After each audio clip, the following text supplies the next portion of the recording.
പ്രാർത്ഥന കബൂല 10 കൂട്ടരിലെന്ന്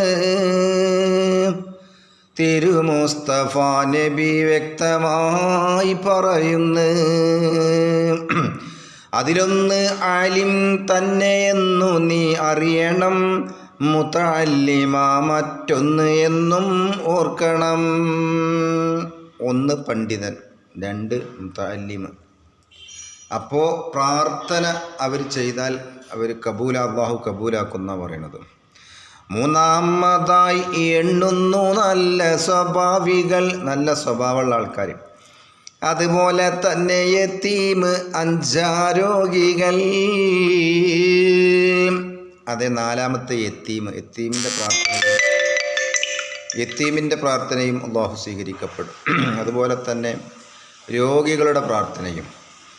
മാതാപിതാക്കൾക്കായി ഗുണം ചെയ്യുന്ന ഉൽദിൻ്റെ പ്രാർത്ഥനയും കബൂൽ തന്നെ. മാതാപിതാക്കൾക്ക് ഗുണം ചെയ്യുന്ന മക്കളെ പ്രാർത്ഥന. കൂടാതെ ബൈനൽ മുസ്ലിമീന് നസീഹത്ത് ചെയ്യുന്നവൻ്റെ ദുആക്കുമുണ്ട് ഇജാബത്ത്. മുസ്ലിങ്ങളുടെ ഇടയിൽ നസീഹത്ത് ചെയ്യുന്ന, അയാൾ പറഞ്ഞു കൊടുക്കുന്ന ആൾക്കാർ. എന്നെപ്പോലത്തോലെന്ന് ഞാൻ പറയണ്ടല്ലോ.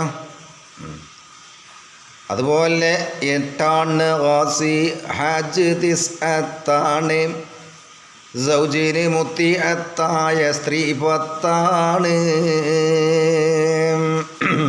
8-മത്തത് ആരാണ്? പിന്നെ യുദ്ധം ചെയ്യുന്നവർ. അതുപോലെ തന്നെ പിന്നെ ഹാജി. അതുപോലെ തന്നെ ഭർത്താവിന് വഴിപ്പെടുന്ന പെണ്ണ്.